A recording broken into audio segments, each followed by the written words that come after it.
Hey guys, we're in a completely different location. We're currently in my school parking lot because I need to finish these videos by the end of this week. It's currently March 26th on a Wednesday. I want to try and finish these videos before Friday, so we're going to try and get as many done. But today, we're going to be talking about the differences between men and women in society, a social culture analysis. Fair off warning before we begin, I am not a psychologist. I am going to psychology though, so this is a little bit fun for me, but we'll be doing this. I don't have my computer with me, I have my phone, so we'll be using our phone with our bedazzled baby that everyone is apparently traumatized by, but strangers love. But yeah, let's get started. So, the difference between men and women in society have been widely debated and analyzed across various disciplines, including sociology, psychology, and gender studies. While biological distinctions between the sexes exist, much of what defines gender roles and expectations is shaped by culture, historical, and societal factors. These differences influence things such as education, work, family life, political representation, and overall social experiences. This overall convey of this video explores how men and women navigate social structures, the historical roots of gender differences, and the contemporary challenges of achieving gender equality. While this is happening, I'm going to be eating donuts that I got from Circle K because I have not eaten yet. So let's talk a little bit about the historical foundations of gender roles. Historically, gender roles have been shaped by cultural, religious, and economic structures and systems.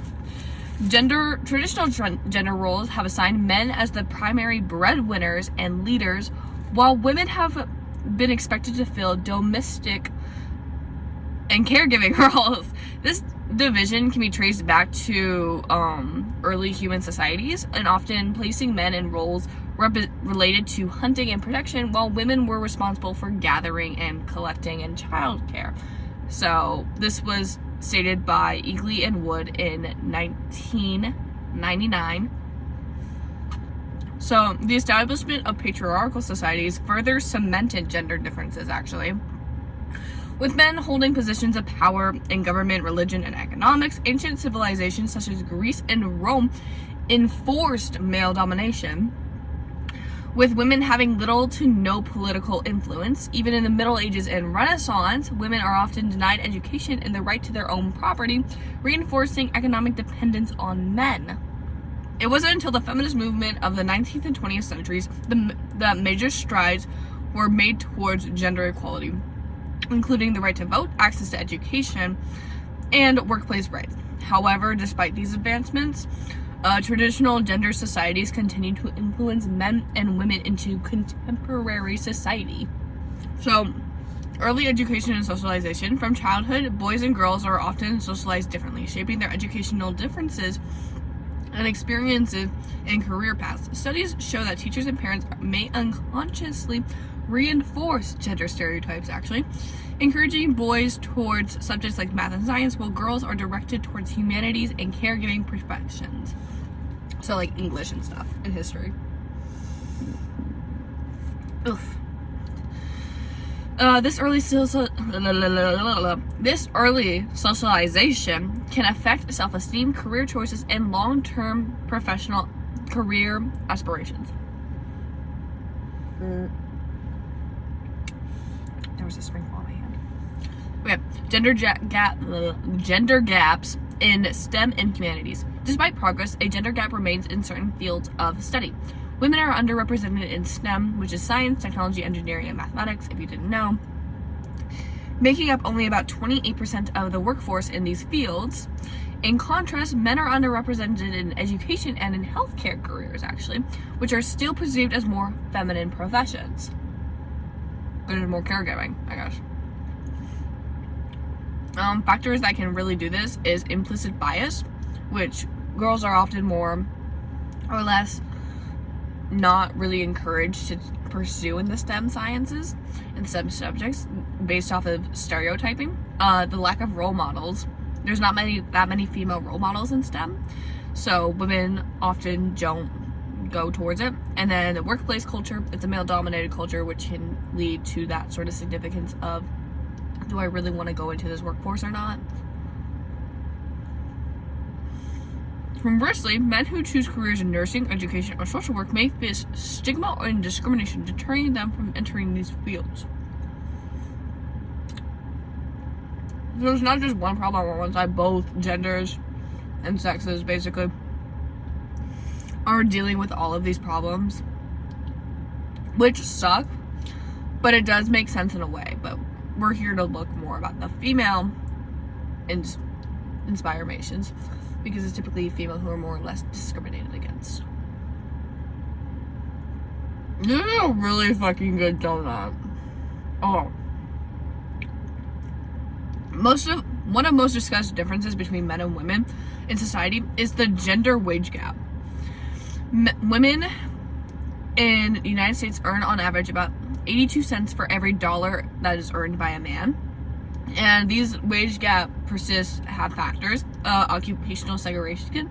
Women are more likely to work in lower paying industries such as education and healthcare. And then there's the motherhood penalty, which we've discussed a little bit about, where if you are basically a mother, they don't take you into consideration, but if you're a father, they take you into even more consideration. And negotiation disparities. Studies have apparently indicated that men are more likely to negotiate salaries and promotions more than women, which is something by Babcock and Lavesher in 2003. Women are underrepresented in leadership roles across corporate and political sectors.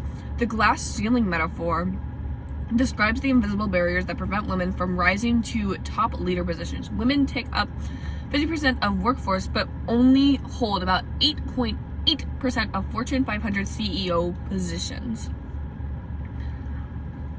This is basically gender bias in hiring and promotions, work-life imbalances, challenges, and lack of mentorship and sponsorship, which we have in fact talked a little bit about.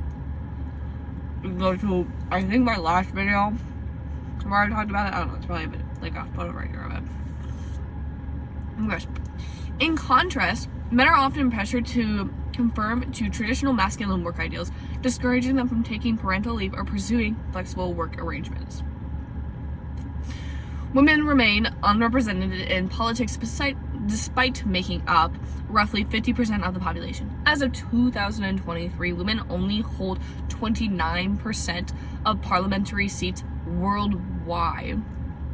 This is not just in the US, this is everywhere. So I would assume it's like even smaller than that just in the US.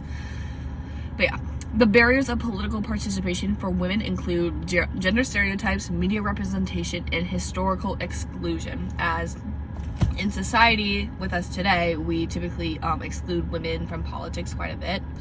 However, countries with gender quotas and policies aimed at increasing female representation, such as Sweden and Rwanda, have seen higher levels of women in government, leading to more inclusive policies on education, healthcare, and family rights, which was by Tripp and Kang in 2008. So I have a few sources in here actually for once. I just got all the delicious food today, guys. Alright. Societal expectations dictate how men and women should express emotions. Women are generally expected to be nurturing, empathetic, and expressive, while men are encouraged to be stoic and independent and emotionally restrained. Women in emotional labor. Women are more likely to engage in emotional labor, managing social relationships and supporting others, both in professional and personal settings. And then men and mental health stigma. Men face higher rates of suicide and substance abuse, partially due to the stigma surrounding emotional vulnerability and mental health issues, which sucks because everyone's a human and everyone should be able to express those emotions. These socialized emotional differences affect relationships, workplace interactions, and overall well-being, as we have seen in society, as men have been more likely to be diagnosed with depression and more likely to kill themselves because of what they have to deal with and face in society. And then women, for their mental well-being, are often not, diagnosed properly, so they're misdiagnosed, which sucks ass. Men and women experience different expectations in family roles. While men are encouraged and more engaging in child care than in the past generation, women still perform the majority of domestic labor, even when both partners work full-time. Motherhood versus single mothers versus single fathers. Single mothers face greater financial struggles, while single fathers often receive more social support and praise for caregiving. And then your paternity leave policies. Countries with strong paternity leave policies, such as Sweden, may have a shift in traditional gender roles, with more men engaging in childcare responsibilities. So sorry, my nose. The differences between men and women in society are largely shaped by historical, social, and cultural factors, rather than purely biological distinctions. While progress has been made towards gender equality, challenges still remain in education, the workforce, politics, and social expectations. Addressing these inequalities requires policy changes, cultural shifts, and increased awareness to create more equitable society for all individuals, regardless of gender. As always, there's going to be links down below for things if you are struggling in life and whatnot, if you are in domestic abuse or anything, whatnot. On the next video, I'm excited because we're going to talk about an important woman of history. Literally love her. She's an actress, an inventor, and a pioneer. Hedy Lamarr. So please get excited to see that video come up.